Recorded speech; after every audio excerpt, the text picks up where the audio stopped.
가을길을 기다리며 그간 가뭄으로 대지는 말라 먼지가 푸석푸석 일고 있다. 우리 지역은 올해 들어 비가 적게 내린다. 올해는 물론 작년 가을 이후 1년 가까이 비다운 비가 언제 내렸는가 싶다.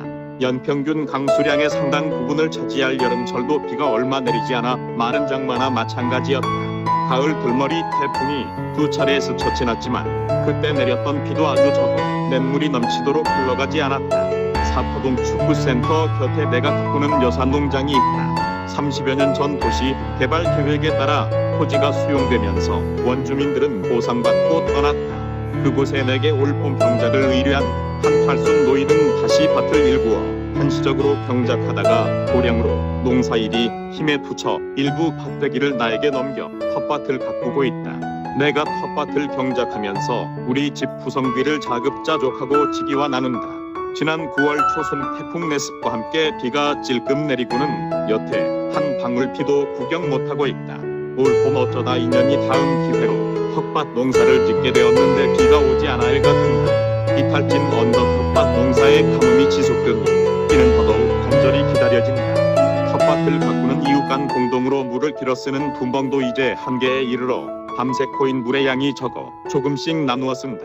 올해 텃밭 농사는 거의 마무리 단계라 무와 배추가 자라고 시금치나 아욱과 같은 몇 가지 채소 씨앗이 싹 텄으나 가뭄으로 생육이 부진하다. 텃밭에 물을 넉넉하게 줄 여건이 못 되니 마음이 무척 쓰인다. 텃밭이 찻길과 제법 떨어져 퇴비를 운반하기가 힘든 곳이라 넉넉하게 줄 여건이 못 되어 아쉽기만 했다. 작물 생육에는 영양분이 될 거름이 중요하지만 수분도 절실히 요구된다. 내가 비를 기다림에는 또 다른 이유가 있다. 지난 2월 정년을 맞아 자유로운 영혼이 되어 산천을 주유하며 시간을 보낸다. 가르치는 직을 내려놓고 자연학교 학생으로 돌아와 산과 들을 누비며 불꽃에서 한 수 배우면서 시간을 잘 보내고 있다. 그러다가 새벽녘 잠을 깨면 생활 속의 일기처럼 남겨가는 글을 쓰고 집 근처 도서관에 들러 빌려다 둔 책을 펼쳐 읽으며 하루가 시작된다. 청보우독이라 할까? 맑은 날에는 산행이나 산책을 나서고 비가 오면 도서관에서나 집에서 책을 읽는 겨를을 낼 수 있게 된다. 그런데 비가 오지 않으니 매일같이 바깥으로 나돌고 집안이나 도서관에 머물 시간이 적을 수밖에 없다. 그러함에도 틈을 내 도서관에 들러 빌려오는 책은 한 번에 꼬박꼬박 5권이다. 이들 책은 대출 기간 3주 만에 독파하려니 시간이 쫓겼다. 지난 2월에 정년을 맞아 퇴직하고 보니 현직 시절보다 더 바쁘게 지낸다.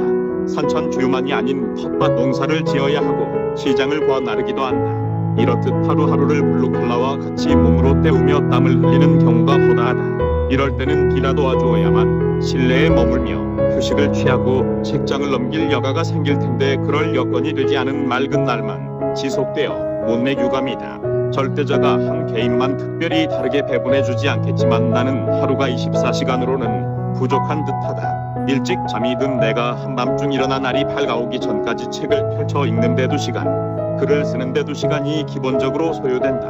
이후 이른 아침부터 바깥으로 나가면 최소한 4-5시간 걷기 일수다. 집에서부터 걷는 경우가 있긴 하지만 왕복 대중교통편을 이용하면 시간이 더 걸린다. 11월 첫째 토요일은 색다른 일과가 기다렸다. 내가 사는 아파트와 이웃한 주택지의 교직에서 먼저 은퇴한 선배 문인이 산다. 이분이 상을 받는 날이라 축하 걸음을 했다. 초계종 종정으로 추대된 선파 스님이 제정한 시조문학상이다. 그 자리가 통도사에 딸린 서운함이라 동료 문인이 운전한 차에 함께 타고 길을 나섰다. 평소와 달리 땀을 흘리지 않고 몸으로 때우지 않아도 되었다. 22년 11월 5일